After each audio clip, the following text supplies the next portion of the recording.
abaarihii baahsanaa ee bartamihii sanadkan gabagabada ah 2017 ka dhacay guud ahaan deegaanada gobolka Togdheer ayaa waxay sababeen isla markaasina ay riiq iyo mahadhac cayreed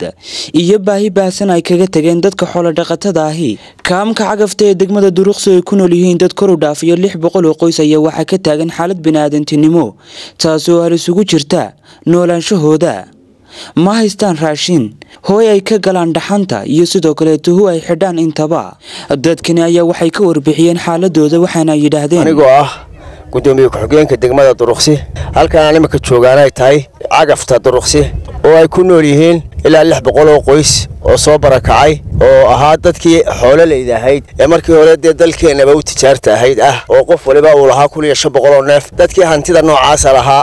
ee aanu baranin qaxoontiga iyo meelaha noocan lagu noolaaday iyo dadku markii hore ka koobnaa waa aragtaan waxa weeye dadkaasu markii xoolihii baxeen ee abaartii dhacday ayay isiraahdeen halkeeba dawladda idinku dhow halkeeba biyo idinku dhow muddo 9 bilood iyo 20 habeen bay ku nool yihiin wax u gurmada oo wax siiya maanaan arag markii horena aqal madow baanu ku jiray oo dadka cid u timid oo dawladda ka socota oo hay'adaha ka socda oo daneeya oo sida meelaha kale dadku ku urursan yahay u daneeya ma jirin waxaanu nahay dad ahaa xoololey oo Soomaaliland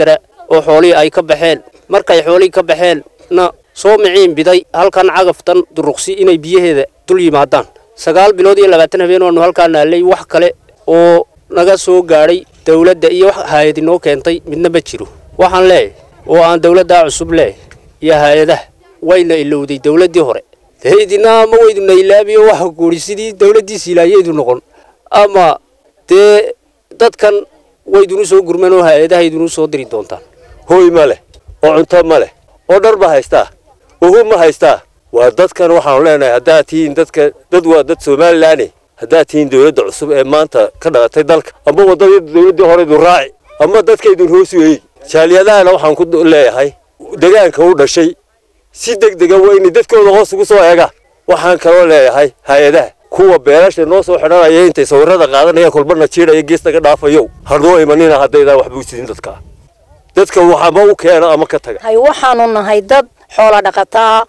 way naga baxeen waxayagii aad baan u tacabsanahay waxaanu deganay 9 bilood iyo 20 habeen inta aanu deganayna maanaan arag waxna siiya hadii ay dawladda iyo hadii ay hay'adaydba waxaanu leenahay hanaloo soo burmado oo hana la siiyo raashin degdeg iyo aqal degdeg ilaahu iimaanka noo hagaajiyo arsaaqad xalaal ilaahu nagu anfac qof waliba wixii xoolihiisa uu kala hadhay ee mara ah way ka dhamaadeen wax adduunana lama siin wax arsaaqadana lama siin marka waxa weeye waxaan codsanaynaa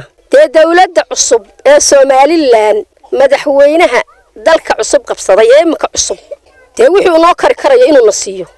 ila dawladiyada dadkeeda caawin jirtay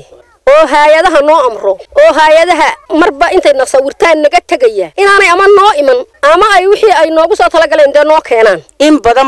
oo 9 bilood iyo 19 habeenba inta waan fadhini waanan ku noolay wax baqtiyay oo dawadka Ilaahay dilay waa dhimay wixii kale dawli way noolyihiin waxaanay ku nool yihiin may noolaadeen oo gaajay u baqtiilaayeen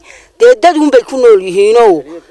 heleeda yay ku nool yihiin oo heleeda u soo kaxkaxda geesta kale waxa ka hadlay xaaladda dadkani danyarta Dr. Iid Maxamed Cali iyo sidoo kale Dr. Maxamed Baxnaan oo kamid ah dhaqaatiirta waaweyn ee gobolka Togdheer waxaanay tilmaameen in xaalad adag oo duruufeed ay ku nool yihiin dadkani imika 9 bilood baa meesha deganeeyay suulina dadkaasi ma laha xabad suuliina meesha kama taalo keerna waxay degantay burco oo inta suuliya samaysaa oo inta suuliya ka shaqeysa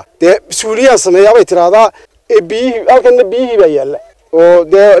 Duruqsi barkadii halkan iyadana taala oo caafimaad darro weyn ba ka dhalan karta meesha haddaan si degdeg dadkaas suuli loogu sameyn caruurtii waad arkaysaa meel walba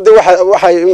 saxaradii baa la dhigayaa 600 oo qof shuban baa ka dilaaci kara gobolkan imika xitaa waxaanu soo aragnay iyadana aanu report garaynay ambalaaskii isagana waa jabay ambalaaskii qofka liita qaadi la carari la isla ma jabay oo isla geerbogoskii buu fadhiyaa marka xaalad degdeg ah ka taagan meesha madaxweyne waxaan leenahay dadkan deynad si degdeg ah u soo gaadho il gaar ah lagu eego oo hay'adaha loo soo diro oo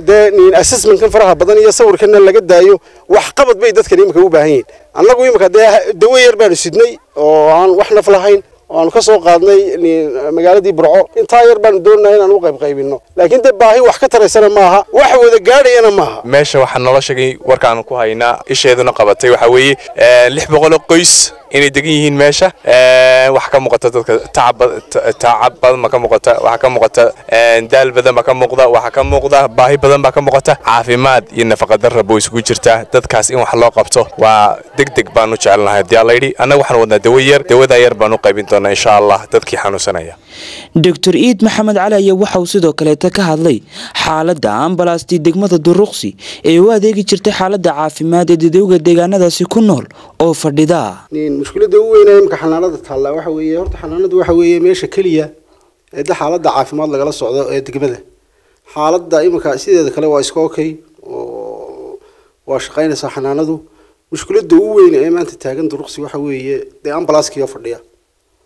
oo for example imka hooyada umusha ah ama dhiig baxda ama qofka hooyada calaashata ee breaklamtic noqota ay dhiig ku kaco obstructed noqota ay emergency u baahata meesha hospitaalka ma jiro hospitaalka ugu dhowi waa 130 kilomitir ee Burco marka haddana ambalaaska la helin qofkii imka ama car accident ki dhaca ama wixii emergency ah loo ambalaasku shaqadu qaban la waa shaqo aad iyo aad muhiim ah marka